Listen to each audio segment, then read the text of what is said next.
Hey there, are you looking to improve your workflow in Krita?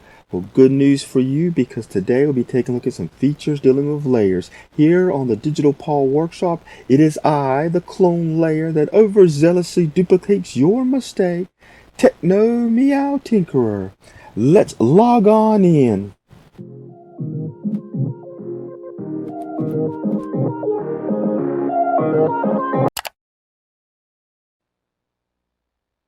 So I actually brought this picture in, or I've been working on this for shorts, and you can see I got it done in multiple layers. And sometimes I do it when I do it this way. I'll draw something, import it in, and I'll either do it all as one layer or multiple layers, but I did it for multiple layers for this particular case. And you see the background, it says this is the initial layer when I first bring in the picture. But you got this little eye here. When the eye is lit up like this, that means you see the layer. When it's not, you hide the layer. So that's one little feature. Now, if you don't have your layer docket, you just come up here to settings, down here to dockers, and make sure you got your layers clicked so you can actually have this. Now, some of the features are shared in different areas with what's over here. For instance, I come back up here to the top, and you kind of come down here, you got your cut layer, copy layer, your paste layer, new layer, which you can do new, clone, and some other stuff. You got a few more features down here. Import export. I've not tried this, but you can apparently import and export layers so you can use for multiple projects. I guess it must be something similar like the asset folder in Blender. You can convert layer to different things like transparent mask fill, select, convert to animated layer, grouping layer, transforming, and stuff. Now I do cover how to transform stuff on different layers in my video on Master the Transform tool in Krita. So if you want to know how to transform elements in layer and all the different stuff, you can check that video out. But we'll get on in here. And so we're going to take a quick look at, you come over here, if you hover over each layer, it'll show you what's on those layers. Of course, you can always double click on that and change the title if you want to. So I'm going to actually come down here, I want the body right here,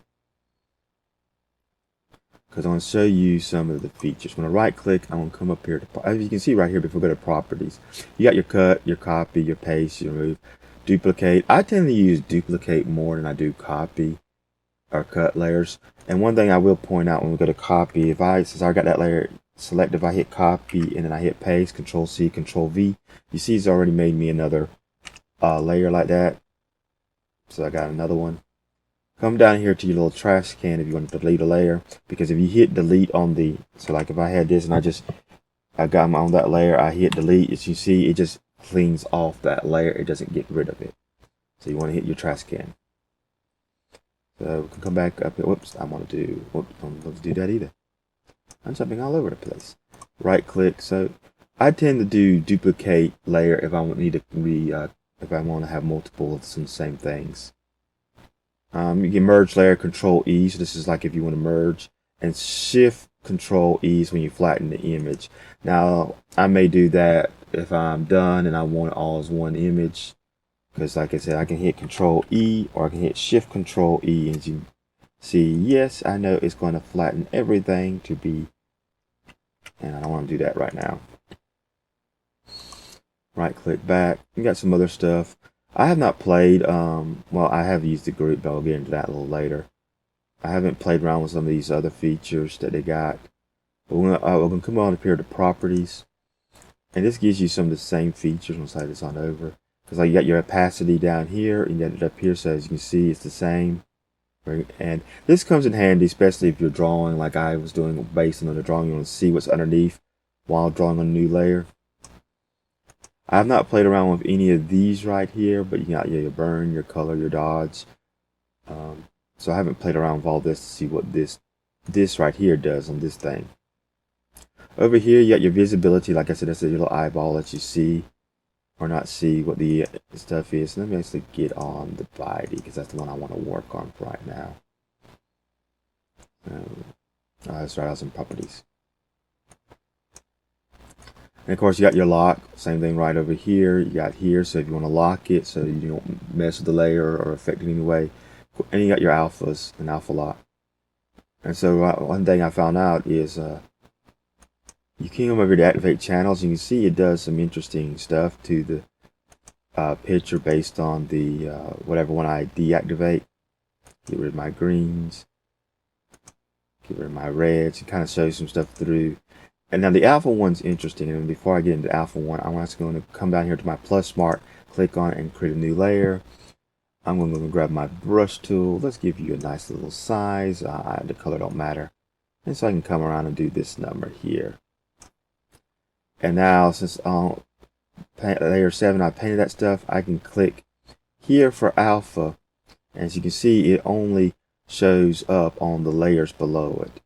And so if I was to move this on down, it won't show up on that layer, just shows up on the ones behind it.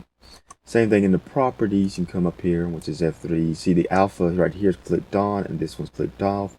That's what's allowing it to show through. Some people color this way. I have not played around coloring with it because I tend to use the marquee and fill tool. Or in this case, I actually just used the fill tool because I drew with the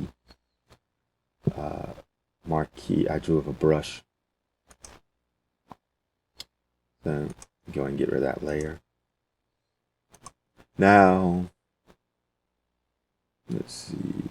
We're going to go ahead and go to the layer styles a little bit. I want to show you something with the styles. I'm also going to drop this back down. Now, I have used styles before on some past videos,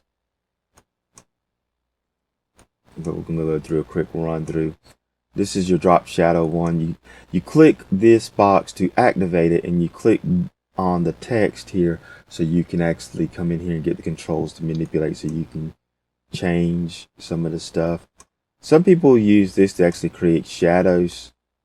And so like if I hit a distance on here, we'll do a small spread, a small size, so you can kind of see the distance. See how it's creating a little bit more of a shadow. It ain't quite on the face there, and it's not quite against the hair. So yeah, some people will do this to create, and you probably want to either group the groups from the stuff together depending upon what you're doing, or if you are doing layers, or flatten it. The inner shadow just does the same thing as the drop shadow, but it does it within the object, as you can see here. Outer glow. Let's get this thing up so you can kind of see it. Get the spread, get the size, get the jitter. There you go. So now you can kind of see the outer glow around the object. Inner glow, I don't think it works on this one too much because of it's kind of, I think it's focusing more on my stroke when I drew this character than on the field. But you can kind of see it is creating some on the inside because that's a strong yellow there, and the center one is kind of whitish, but you see really the blue on the stroke. Bevel and emboss, you can kind of create some stuff here, including got your contour you can either activate, which I have not seen what it does. Your texture also you can do, and you can kind of add a little texture in, which is weird because you can kind of come down here to the pattern overlay, and it does the same thing. Adds like a little texture feature.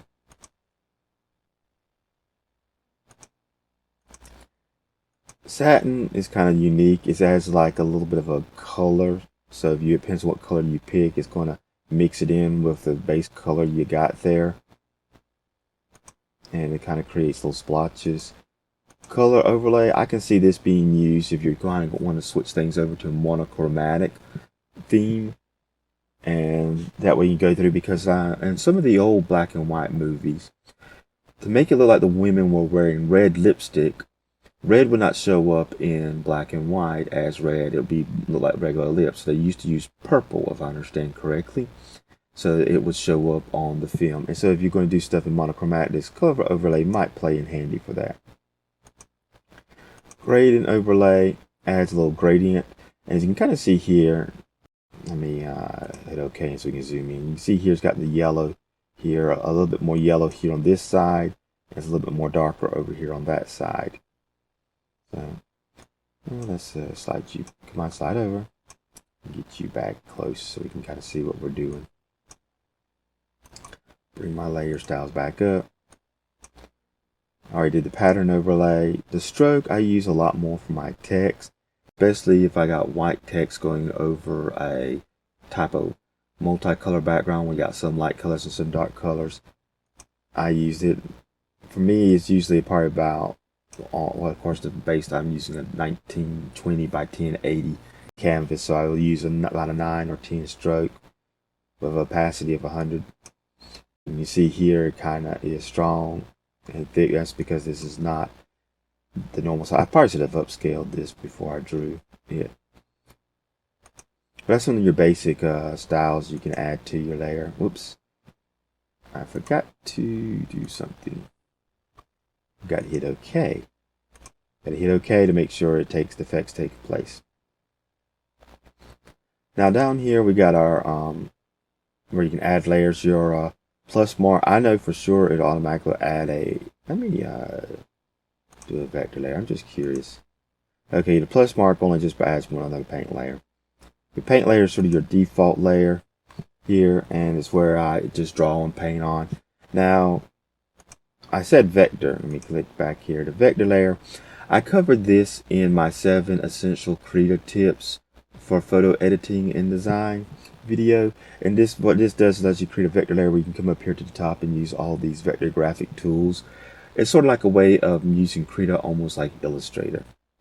So if you want to see a little bit more detail on how that works, you can check that video out, and it has the same features or properties and layer styles, so you can even add that in.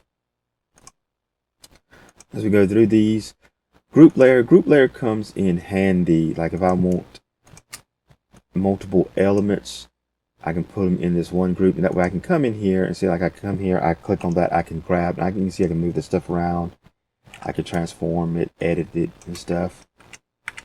So that's great. But with the group layer, and I've actually used this on occasions when I want to do a group of things, as you can see I can click here, and when I move this, it moves everything that's in that group together, and then I can size and transform it if I need to. So I found group layer come in handy in that if you want to keep that multiple elements on their own layers, but at the same time want to be able to add all of them together. Go ahead and get rid of that one. Come on down. I already did the clone layer is just like copy and paste. So like I can just clone a layer. See, it creates a clone layer. Same thing if I was to if I was to select this layer, I could hit copy, Control C, Control V. It just paste it. And the same thing. I tend to use duplicate layer more than anything else, but I don't know if there's anything tied to the clone layer where if what I do to one, it does the other. I hadn't actually played around and checked that out. Now the filter layer, I go in depth with this one. You got these little controls. I kind of cover this a bit in my video on color balance and gradients in Krita Explain. So if you want a little bit more about how that layer works, check that video out. Now I haven't played around with fill file. I think add file layers, like if you got one that's saved, transparent. I haven't really played around with these too much. And that's just the basics on the layer system in Krita. And of course, if you like my content, you can go to these websites right here to support me in various ways. Links are in the description for some of them, as well as like, subscribe, and share this video with anyone you think might find it interesting.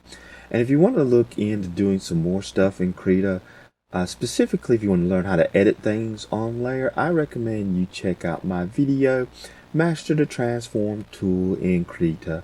You can also check out my one on coloring and the 7 tips for those other 2 layers I talked about. But until next time, have a nice day.